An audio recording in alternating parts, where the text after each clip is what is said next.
स्वस्ति श्री गणेशाय नमः। सर्वविघ्न विनाशाय सर्वकल्याण हेतवे पार्वती प्रिय पुत्राय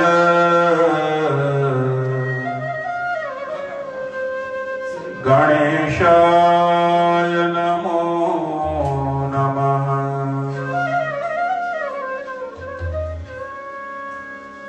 गुरुर्ब्रह्मा गुरुर्विष्णु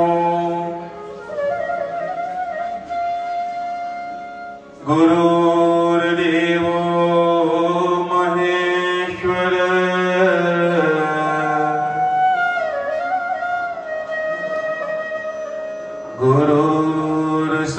गुरुर्साक्षात् परब्रह्म तस्मै श्री गुरुवे नमः।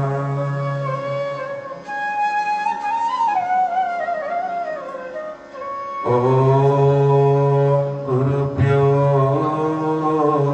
नमः।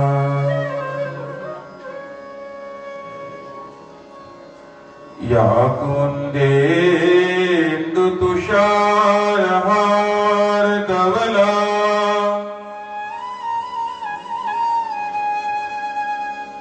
या शुभ्रवस्त्रावृता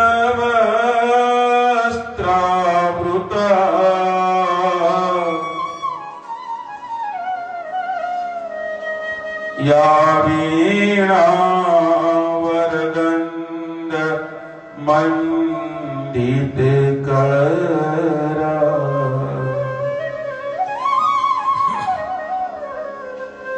या श्वेतपद्मासना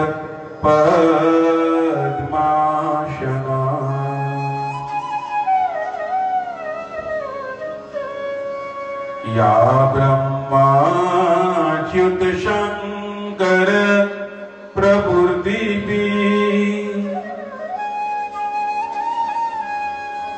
देवै सदा वंदिता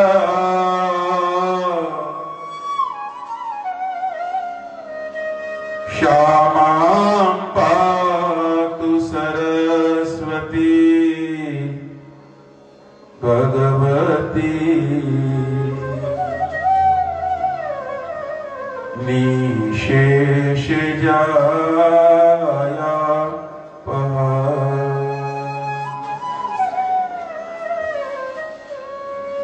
ओम सरस्वत्यै नमः। वंशे विभूषितकरान्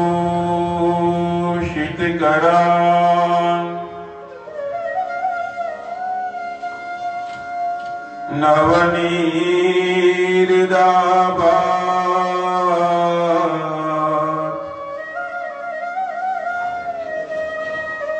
पीताम्बरा दरुणबिम्बफला धरोष्ठा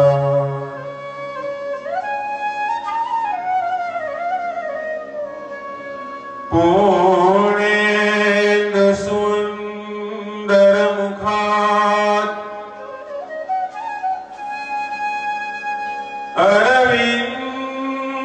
अरविन्दनेत्रा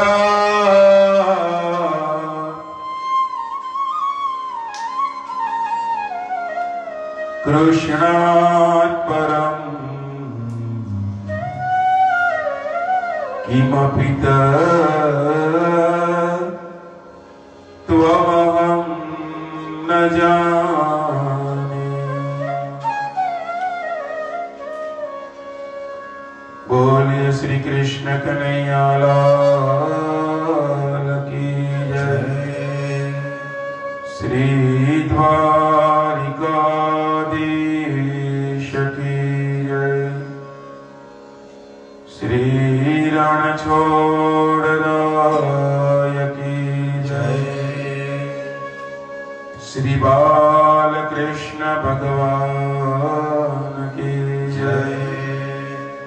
अधिके राधा पुरुषोत्तम देव की जय। सद्गुरु देवनी जय। संत श्री पुनित महाराज जय। श्री राम भक्त प्यारे की जय। ओम नमः पार्वती पतये। हर हर हर महादेव हर।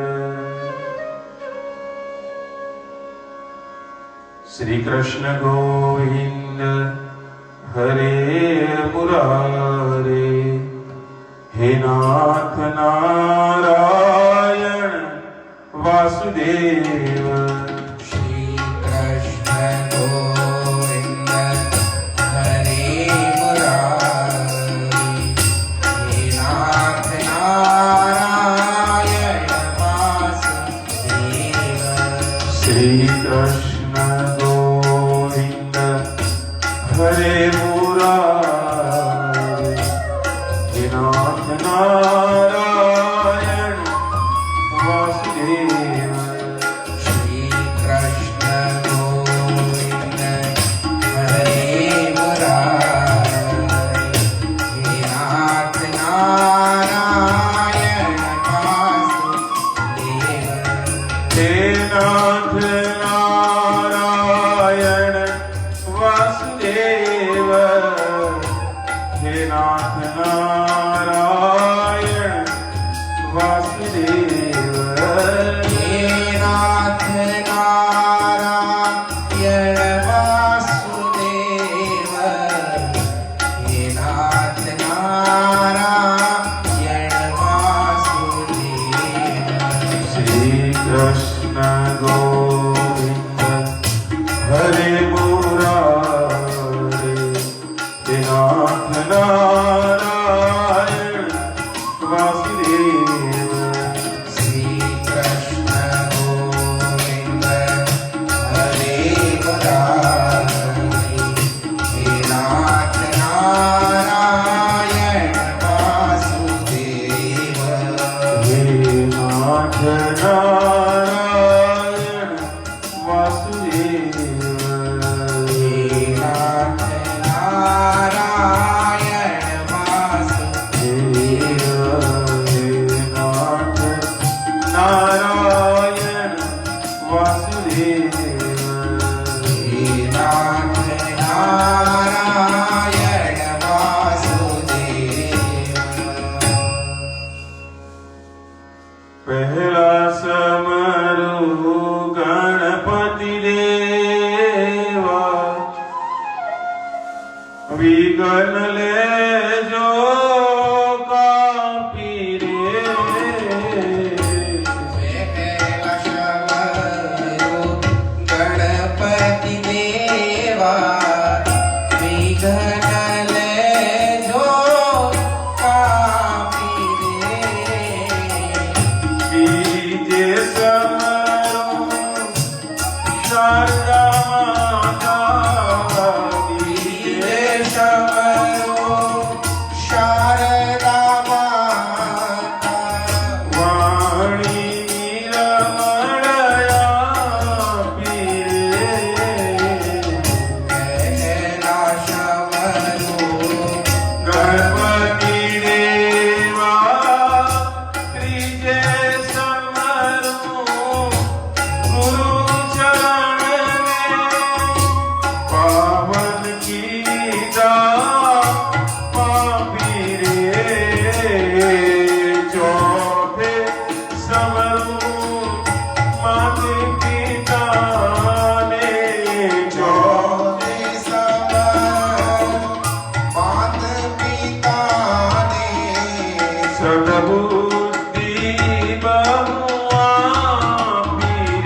પહેલા સમરું પહેલા સમરું પહેલા સમરું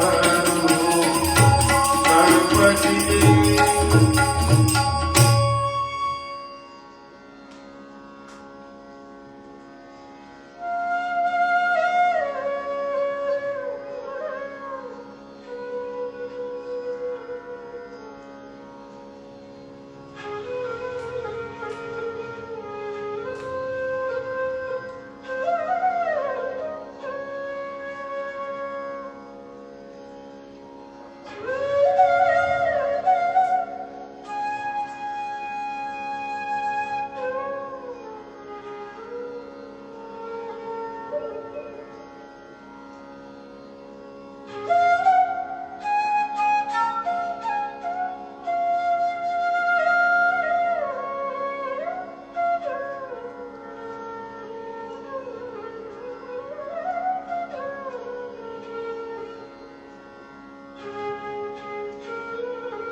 વહાલા સજ્જનો,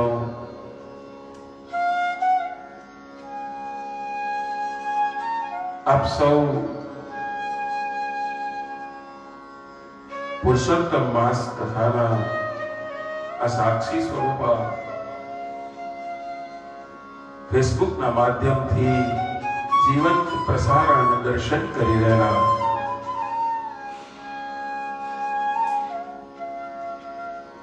આપ સૌ હરિભક્તોના અંતઃકરણમાં વિરાજમાન પરમ કૃપાળુ પરમાત્માના શ્રી ચરણોમાં મારા જય શ્રી કૃષ્ણ વંદન.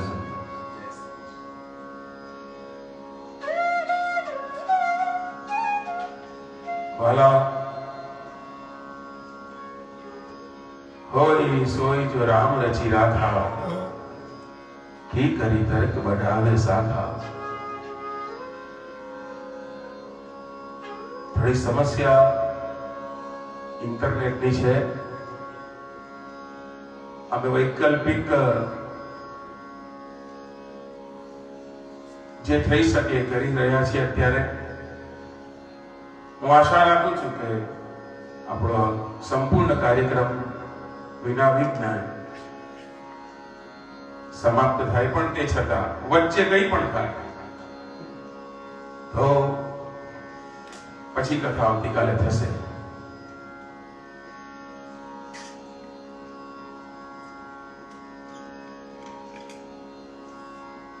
ભગવાનની પરમ કૃપા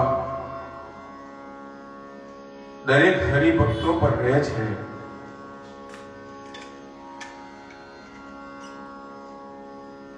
ભગવાન એના ભક્તનું પદ રાખે છે.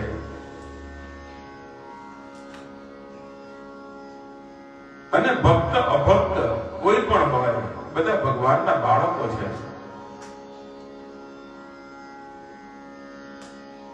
પાપી છે એ પણ ભગવાનના અંશમાંથી પ્રગટ થયો છે, અને પુણ્યશાળી આત્મા છે એ પણ ત્યાંથી જ પ્રગટ થયો છે. આપણે માના પેટમાંથી જન્મ્યા ત્યારે કોઈ ચોર નથી, કોઈ સાહુકાર નથી, કોઈ પંડિત નથી, કોઈ જ્ઞાની નથી, કોઈ અબૂધ નથી. પણ પછી જેમ જેમ જેમ જેમ ઉંમર વધતી જાય મનુષ્યની, તેમ તેમ કદાચ તર્ક પણ કરતો જાય,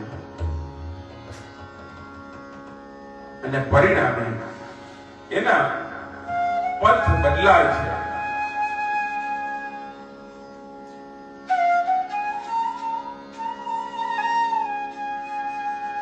અને એમાં ઘણી બધી ભૂમિકાઓ ભજવવામાં આવે છે. વ્યક્તિના જીવનમાં સંગ બહુ જ મહત્વનું કામ કરે છે. સત્પુરુષોનો સંગ રાખવાથી સત્સંગી થવાય છે, સુબુદ્ધિ આવે છે, શાણપણ આવે છે, અજ્ઞાન અને અવિદ્યાનો નાશ થાય છે.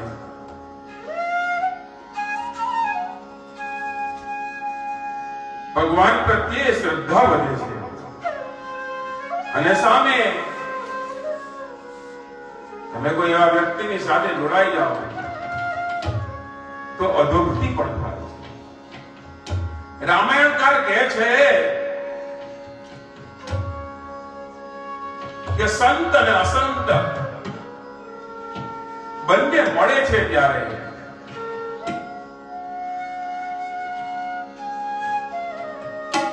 સુખ પણ થાય છે અને દુઃખ પણ થાય છે. એક સંત મળે છે ત્યારે સુખ થાય છે, પણ સંતના ગયા પછી દુઃખ થાય છે.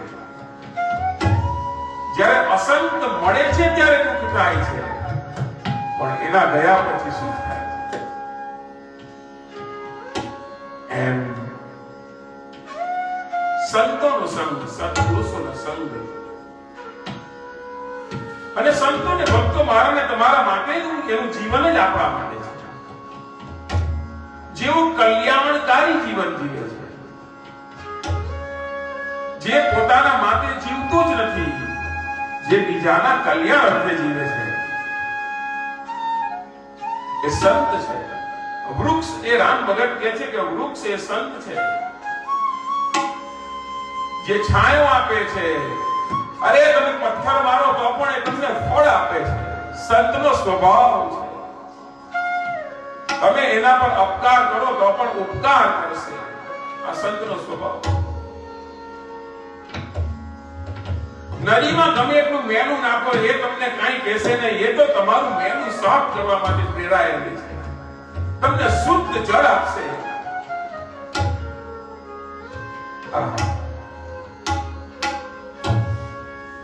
બધા જળ છે એ પણ પવિત્ર છે. રામ ભગત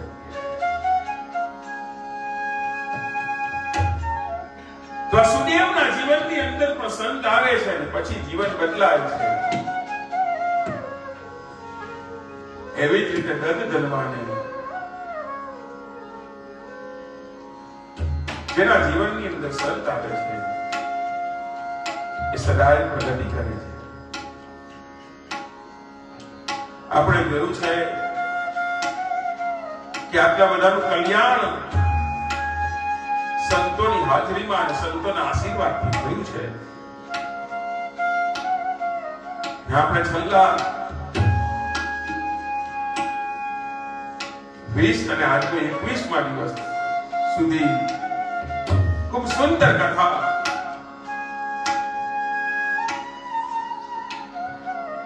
જેની અંદર કેટલા બધા વળાંકો આવ્યા છે, પણ બલી થાય ભગવાન પુરુષોત્તમની કે અંતે બધું સ્વરૂપ પાર પડે છે. ભગવાનના વ્રતની આ વિધિ આપણે ગઈકાલે જોઈ. આજે છે વ્રત અને નિયમો. અમે કયા વ્રત આવે, કયા નિયમો આવે, એની વાત આજે 22મા અધ્યાયની અંદર આવે છે. 22મા અધ્યાયમાં પ્રવેશ કરીએ પહેલા ભગવાનને પ્રાર્થના કરીએ. હે પ્રભુ, અમને બધાને સુબુદ્ધિ આપ, અમને માર્ગ બતાવો. અમે અંધકારમય જીવનની અંદર તેજોમય જીવનમાં પ્રવેશ કરીએ. आइए प्रेम और श्रद्धा से पुरुषोत्तम व्रत नियम कथनम, पुरुषोत्तम मासना व्रत नियमो अध्याय 22. आइए वही दोहराए के अधिक मासनी कथा रे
પુરુષોત્તમસ્ય નિયમાન વૃત્તિનો પદ વિસ્તરાત કિમ ભોજ્ય કિમ ભોજ્યમ વા વર્જ્યા વર્જ્યે તપોધન.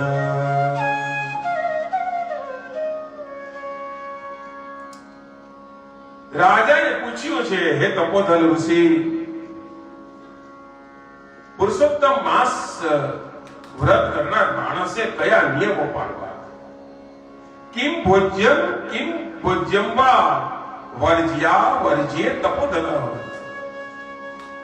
શું ખાવું, શું ન ખાવું, કયું ત્યજવું તથા કયું ત્યજવું નહીં, એ બધું મને વિસ્તારપૂર્વક કહો.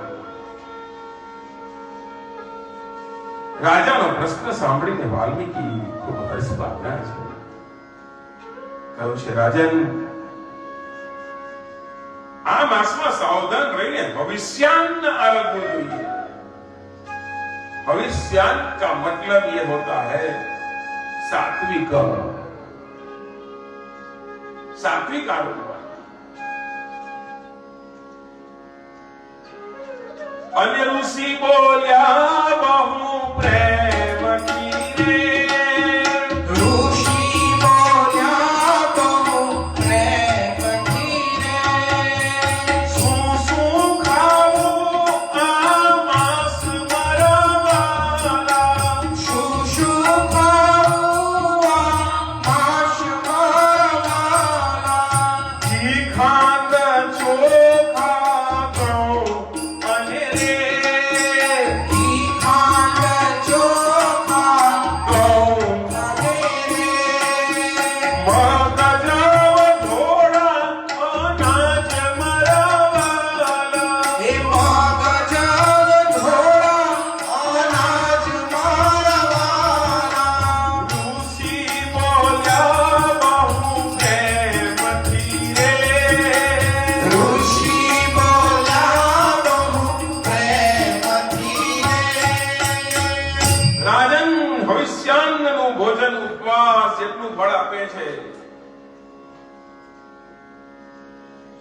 કે છે ઘી ખાંડ ચોખા ઘઉં મગ જવ અને ધોળા અનાજ ખાવા. તલ વટાણા કાંગ અને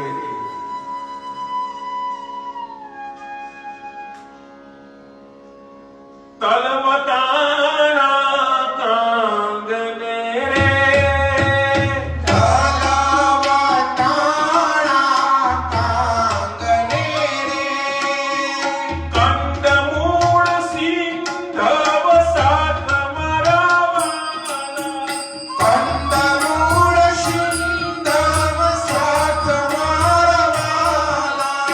દહીં દૂધ કેળા તાપડી રે. દહીં દૂધ કેળા કાકડી રે. એ ફણસ કેરી ખાસ મરવાલા. એ ફણસ કેરી સાસ મરવાલા. તલવટાણા કાંગણે રે.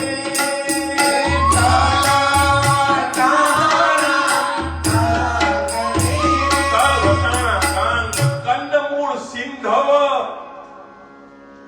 દહીં દૂધ કેળા કાકડી ફણસ અને કેરી આ બધું ભવિષ્યાન્ન આરોગ્યને વધારનારા છે. ભવિષ્ય એટલા માટે કે મોટે ભાગે તો આ તેલમાં તળાયા વગરના પદાર્થો છે. તીખા મરચાનો તમતમાટ ન હોવો જોઈએ. આગળ લખ્યું છે કે હરડે જીરું ને સૂંઠ ને રે. હરડે જીરું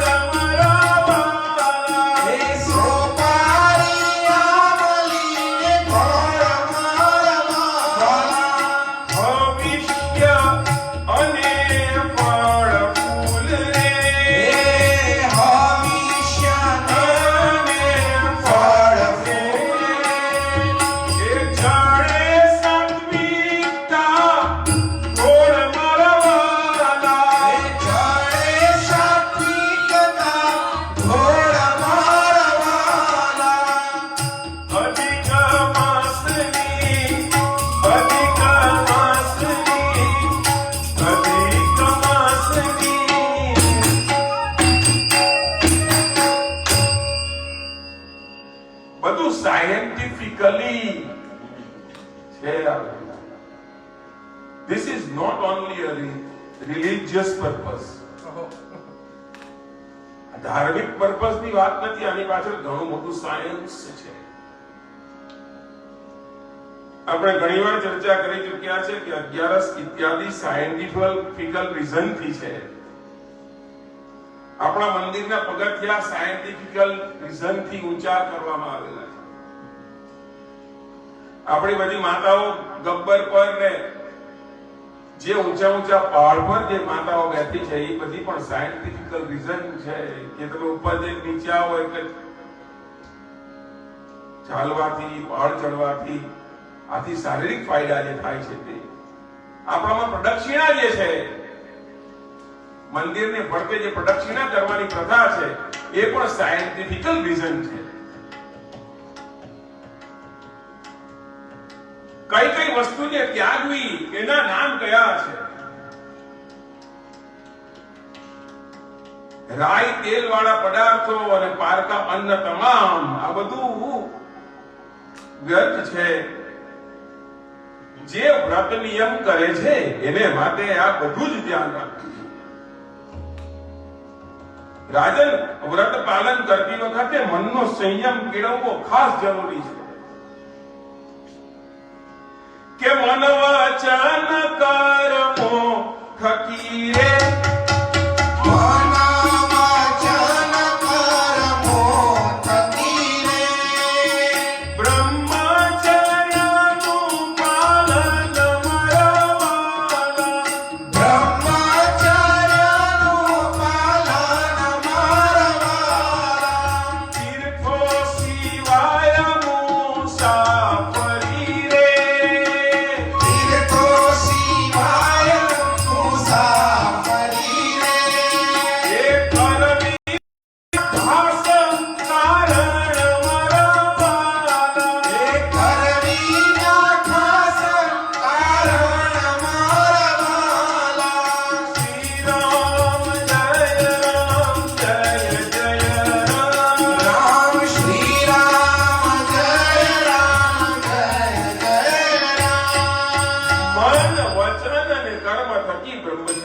પાલન કરવું કથા કહે છે.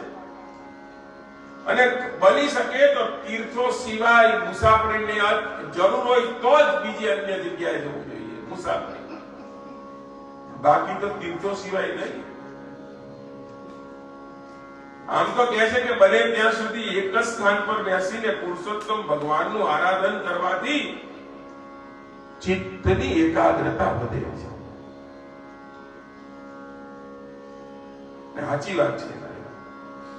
એક આસન યાને એક આસન પર બેસીને જેટલી સાધના થાય, એક આસન પણ જરૂરી છે, એક સ્થળ પણ જરૂરી છે. તમે જો ઘણી વખત આપણને જગ્યા બદલાય તો ઊંઘ નહીં આવતી. ઘણા કે જગ્યા બદલાય હવે ઊંઘ નહીં આવશે આજે. જો જગ્યા બદલાવાથી જો ઊંઘ નથી આવતી તો ચિત્ત તો ક્યાં ચોટે? આપણા શાસ્ત્રની અંદર સ્થાનનું બહુ મહત્વ આપવામાં આવ્યું છે.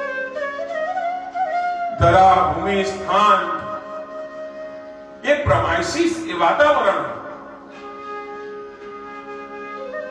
અમુક જગ્યા પર જઈએ તો વાતાવરણ ઓલરેડી બનેલું જ હોય. તમે ત્યાં જાવ એટલે બીજું કઈ નહીં, જાણે કે થાળી વાટકા ગોઠવી અને પાછળના પથરાઈ ગયા હોય અને થાળી વાટકામાં પણ બધું પીરસી દીધું હોય, આપણે જઈને ફક્ત બેસવાનું જ હોય. એમ અમુક પવિત્ર જગ્યા એવી હોય ત્યાં જઈએ એટલે પવિત્રતાનો અહેસાસ આપોઆપ થાય. એમાં કોઈ પ્રયાસ કરવો પડતો નથી હોતો. બિન પ્રયાસ કોઈ પણ જાતના પ્રયાસ એવી ધાર્મિક અને પવિત્ર જગ્યાઓ હોય છે જ્યાં જવાથી આપણને ધર્મલાભ થાય છે. અમુક વ્યક્તિત્વ જેવા હોય છે જે મૂળ તીર્થ છે. મને બહુ ગમી એ વાત. ભાગવતજી ની અંદર આવે છે કે પ્રહલાદજી કોણ છે? તો પ્રહલાદજી હાલતું ચાલતું તીર્થ છે.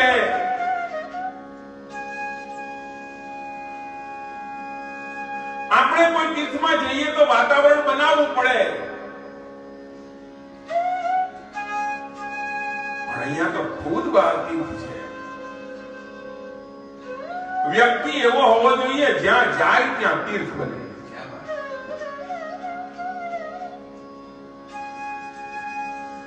જ્યાં વસીએ ત્યાં ગોકુળિયું ગામ. હું રાધાને તું મારો શ્યામ.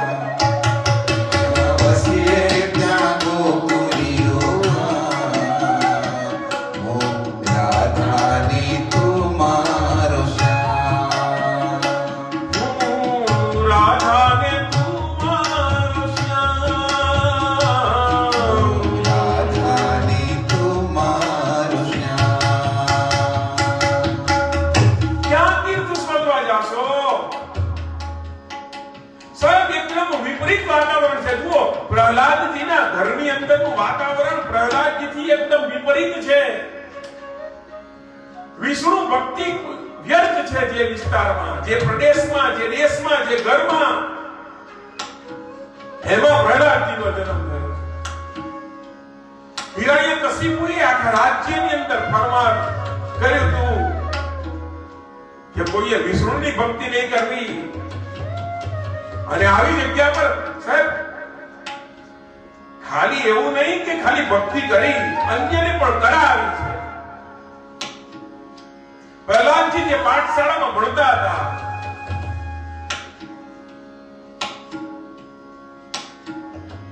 સંત નલન એને ભણાવતા હતા, અને સાહેબ એ લોકોને પરિવર્તન કરી નાખ્યા. તો તીર્થ જે સ્વયં પ્રહલાદજી, મને વિભીષણની પણ બહુ પેલું થાય કે આખા લંકાની અંદર, આખા લંકામાં એક જગ્યા પર ધર્મની ધ્વજા ફરકતી હતી. આખા લંકાની અંદર બધાને ખબર હતી બધા રામ વિરોધ હતા, અને બધા રાવણના કયામાં હતા.